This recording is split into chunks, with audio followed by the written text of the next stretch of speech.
everyone, and welcome to The Movie House. Today we're going to talk to you about a movie from 2011 called Paul, starring Simon Pegg and Nick Frost. What did you think about this movie?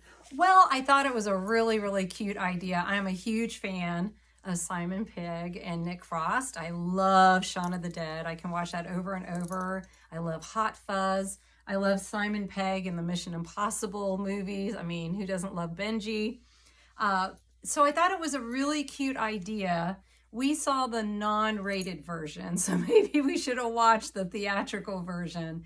I was a little disappointed in all the crudeness of the movie. Like I said, I thought it was a really, really cute idea for sci-fi, for a space alien movie. Spoiler alert if you didn't know what it was about.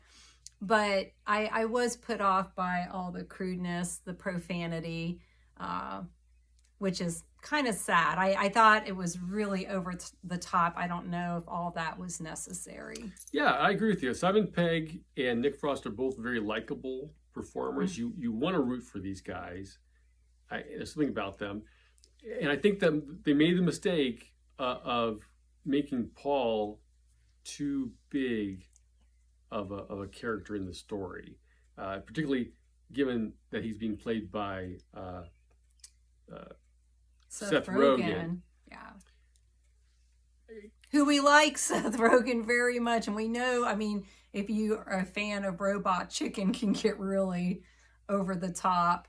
But he's... No, that's the wrong... Yeah, that's Seth Green. That's Seth Green. Golly. I am so sorry. Yeah, we're not that in love with Seth Rogen. and sorry, Seth Green. Yeah. And he dominates, in my opinion, the story with his profanity, with his philosophy as Paul, that just, it takes you away from rooting for these guys like the way you should, I think. Mm-hmm. Yeah. Because Paul's so unlikable. Yes. And it shouldn't be. It had all the earmarks of a good Simon Pegg, Nick Frost movie, and then it was like, what is this? Yeah. What is this? I mean, I like Kristen Wiig's character, and I have to admit that I don't like how movies and television portray Christians. They always portray Christians. I'm a Christian, and they always portray them as either really stupid or ignorant or really out there, crazy, all kinds of stuff. And they did the same thing here. And I thought that was really unfortunate that, and of course, when, spoiler alert, they tell her there is no God, that she's like, oh, good, then I just want to do everything I've been told I shouldn't have all these years. So now I'm just going to be... And I it's like, really? That's what you want to do? Okay. Yeah. It was very unrealistic, right, the way her character shifted gears so quickly from being a very devout, although odd, Christian and sweet, right, to a vulgarity spewing nymphomaniac practically. It was jarring, and again, as a Christian, very offensive, if I hate to use that word, but yes, but it really wasn't done in fun. And of course, and it's like happens in a lot of TV and movies out of Hollywood. The person who learns the biggest lesson, of course, is the misguided Christian. Yes. So yeah, that was not enjoyable. And Seth Rogen. And his portrayal of the alien just was way too crass and not likable. I mean, they even refer in the other characters when they're talking about him, talk about how rude he is. Right. And it's true. I mean, at least they acknowledge it, but it wasn't a sort of fun kind of rude. Right. Well, you think about it, and I always think this is interesting when, especially sci-fi or futuristic movies, it's like, this is an alien who's supposed to be far superior to humans, and he's like in the gutter. He acts like the gutter, and not every human acts that way. So if that was that was his only reference, was some gutter human.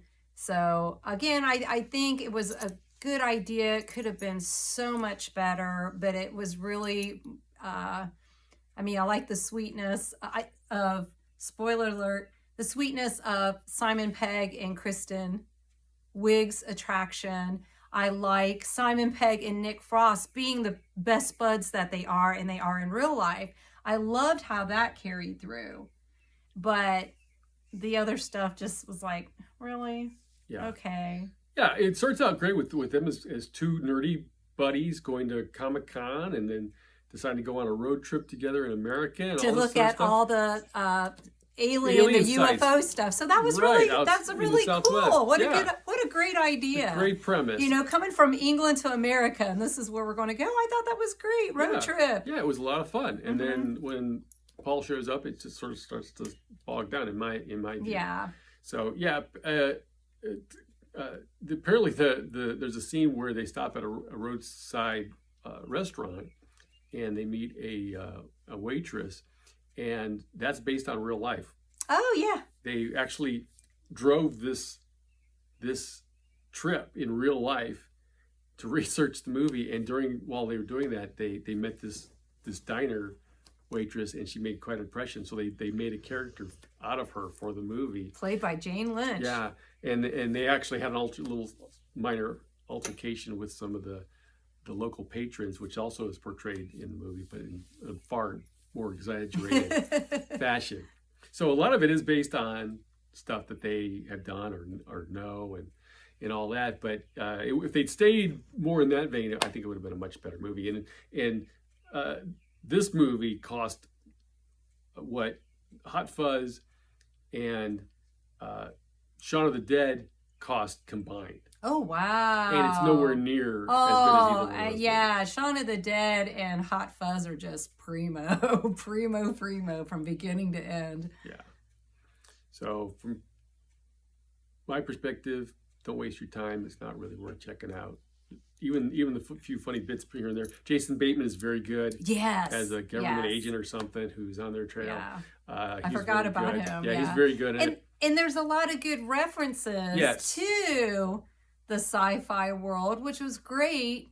But spoiler alert, check out what the name of the camper is. I thought that was really cool. Right. And for all you nerds out there, you'll check out what the camper's called. But yeah, as I said, it's not something I'd watch again. I was not that thrilled with probably a good half of it, and that was just the crudity, the profanity, and I don't need that. Right. I mean, I can understand a little bit, but that was just too much. Yeah, if you do it and maybe well, again, the theatrical was better. Right. We did watch the uncut version. We watched the not rated, so maybe right. the theatrical version is a lot cleaner. Yeah, and maybe nicer. shorter too, because it was way too long Yeah. in this version. But yeah, if you want to cuss, you got to do it right. You got to do it in an entertaining fashion, and this just wasn't. It was just, in my opinion, you shouldn't cuss. But if you're going to do it, I mean, do it we've with got some a style. lot of good words in the English vocabulary. Yes.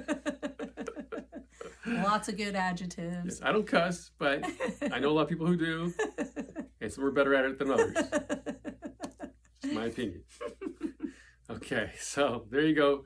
Paul, 2011. Didn't work for us. Yeah. Unfortunately. Yeah. Okay. Well, thank you for spending some time with us. We hope to see you again soon. Bye.